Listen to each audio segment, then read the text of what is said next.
Gaming Manual. Hey everyone, this is Josh from the Gaming Manual, and on this episode of The Good, the Bad, and the Buggy, we will be discussing Mega Man 5 for the NES. Mega Man 5, for me, always felt like it was an underwhelming experience. However, that doesn't mean that I dislike the game. In fact, let's go into the good. The Super Arrow. The new weapon, Super Arrow, takes all of the good aspects of previous items and weapons like Balloon, Wire, even Rush, and puts them all into one amazing weapon that can also be used to attack with. I find this easily to be the best sub-weapon of any Mega Man game thus far, as once you get around to playing with it and start learning how to use it, all sorts of new shortcuts become available to you.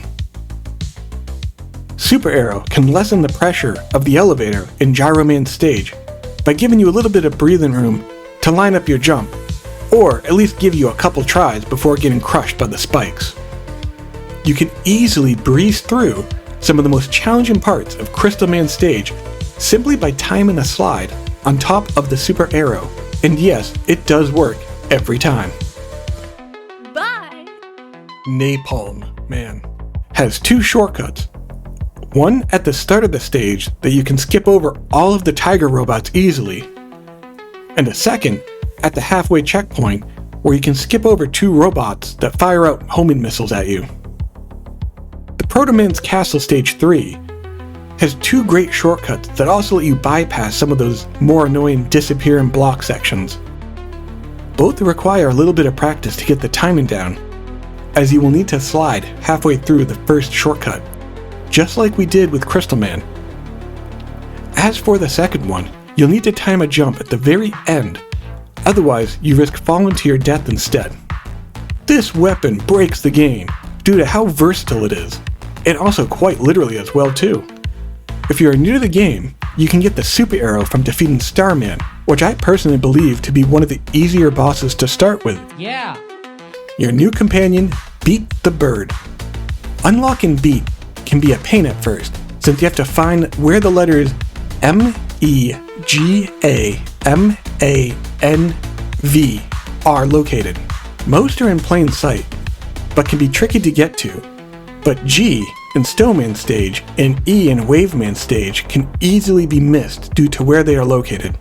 Once you have Beat, you quickly realize why you had to go through all this trouble, as Beat one-shots almost everything for just 2 energies, and with how much items rain down on you, keeping Beat around isn't an issue.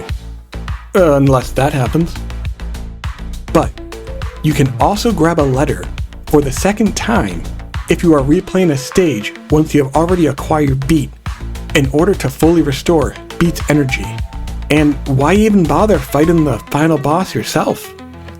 Just call in Beat and ooh, he follows Wily everywhere. Sort of takes the challenge out of it, doesn't it? Well, might as well let him do his thing. I don't know what Wily did to that robot bird, but clearly, Beat hasn't forgotten. Beat never forgets. Music and level concepts. The music for Mega Man 5 is fantastic. Snowman and Crystal Man are my personal favorite, but the whole soundtrack might be the second best after Mega Man 3.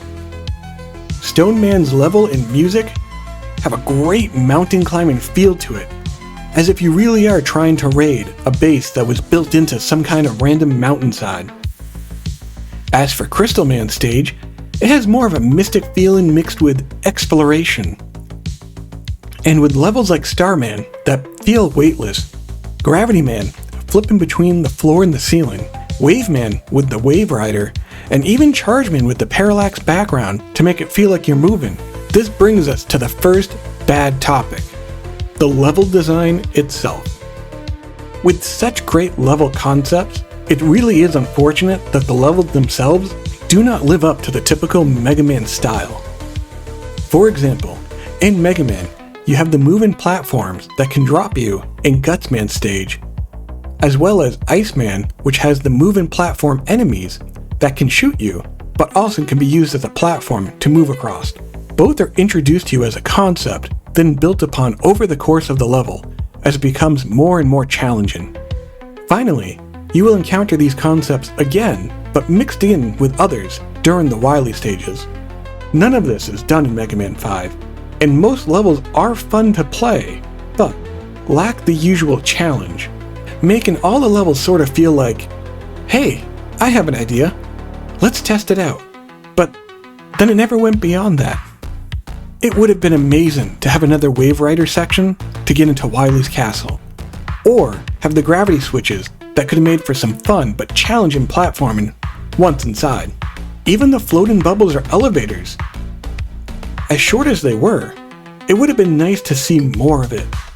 Combine this with the higher drop rate of items, yes, this game literally does rain items everywhere.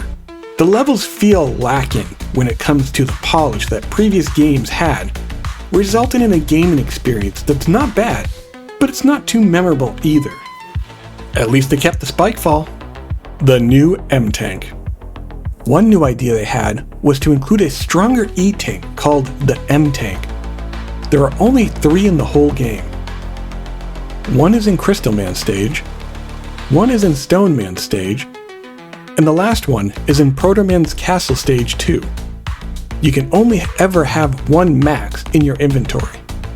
If you use it, if you use it, I was talking. Alright. You done? Aside from all that noise, it really slows down the momentum of the game, and outside of just being another E-Tank, it really does not feel like it offers too much else. I think that the future W-Tank that refills only a selected weapon's energy might have been what they were going for here, but it just didn't execute very well. As for other people I've talked to, they've said they've only used the M-Tank during the final fight against Wily, making it very situational, and I doubt that's what it was intended for, but who knows. I am curious to hear how others feel about the inclusion of the M-Tank, and how much value you feel you get from using it. Changes to the Plasma Cannon. In Mega Man 4, the new Plasma Cannon was narrow, but now the hitbox is huge. It's larger than even Mega Man. And most enemies have less health in this game, making the charge shot extremely powerful. I usually beat most bosses using only the charge shot because it's a lot easier to hit bosses with than their weapons weakness, which just feels odd when you have such a vast array of weapons, yet no reason to use them. And if that wasn't bad enough, when I was messing around to get footage, I ran into this discovery where the Power Stone was being blocked by normal shots. Just hit it. Please, just once. Just hit it, Eileen. The Plasma Cannon has no energy cost, hits harder, and is often invalidating the benefit of using any of the special weapons anyways. And I know that seems like more of a bug that some of these weapons behave this way, but that's because we're getting into the Buggy. The Buggy. Since we're already talking about weapons, let's start off with the Super Arrow, which can get you into a lot of trouble, as we've already discovered. Because the Super Arrow doesn't move forward straight away, it has a slight delay, you actually can clip into different parts of the level. And even through normal use, you can get some unique results. However, in Wave Man stage, you are able to use the super weapon to bypass the auto script triggering a certain event that makes Mega Man jump onto the Wave Rider. You'll get one of 2 glitches if you succeed. The first one will have Mega Man jumping non-stop, constantly moving to the right. This results in a soft lock when you get to the mini boss fight, as you're unable to actually defeat the boss and progress forward. But if you manage to touch the edge of the screen before landing, you actually can get access to the best glitch in the entire game, as you can freely move around where you would typically have the Wave Rider, and even pause the game and change weapons where normally you cannot do so. This does not give you a huge advantage since weapons don't actually work on any enemies here, only your Mega Buster, and it's slow moving, unless you fire behind you. It does, however, help a lot get the letter E in this section, as you are able to move about freely without any resistance when you jump or slide. Protoman's Castle, final stage. Next, we have a cool looking glitch that lets you clip through the ceiling. Because the level moves up, it is scrolling up on itself with a foreground over the background whenever you destroy a block. If you destroy more than one block, you're going to move up faster. If you jump right before the screen scrolls up, the game treats Mega Man as if it's part of the foreground and scrolls him up through the ceiling that should crush you. You can still die to the spikes though, so be careful. A neat trick to show to your friends, but otherwise not helpful at all. You can also get to the boss shutter gate using the super arrow before the level fully scrolls all the way up. But there's nothing up here. I tried to mess around for a bit, but I wasn't able to find anything interesting. Lastly, in the final fight against Wily, there is actually a safe spot you can reach behind the machine using the super arrow. But nothing can actually pierce through, so you'll have to fight Wily head on. Good thing it's weak to super arrow. The M-Tank 1-Up overlap. As I'm sure everyone watching knows, when you use an M-Tank and you're at full energy, it'll actually turn all of the enemies on screen into 1-Ups. But if you find a crowded area, like here in Chargeman stage, you can have a stack of enemies and can cause extra chaos, as when the 1-Ups spawn in, they're unable to stack properly on each other. Gravity Man stage. This whole stage is a programming nightmare.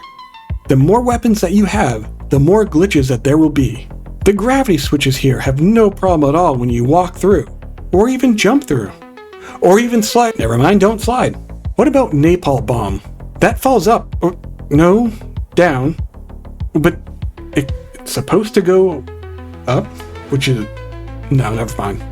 Alright, how about Water Wave? We can use it fine on the ground, on the ceiling we cannot. Nope, can't use it. I'm trying, it's not letting me. Super Arrow, Rush Jet. Both blocks. Both block me. You can pass through the bottom, the top, solid. The only rules here are there are no rules here. And look what happens when you die with Beat. Well, yeah, if you die right side up, Beat flies up, and if you're upside down, he flies down. Interesting. Well, why don't we finish this off with the final boss glitch. After beating Wily's first machine, if you summon in Rush Jet and jump on it, when Wily appears, it freezes Mega Man, but not Rush. Bye Rush, see you in the next game. Overall, Mega Man 5 is a good game, but feels very generic as a platformer compared to the other games on the NES, which is unfortunate because there is a lot in this game, maybe even too much. I do recommend trying it, but don't expect the same type of difficulty as previous Mega Man games, which can be a good or bad thing depending on the person. This is Josh from the Gaming Manual. If you like what you saw, hit the like and subscribe button if you haven't already. Let us know of your opinion of the game in the comments below, and we'll see you in the next video. Gaming Manual.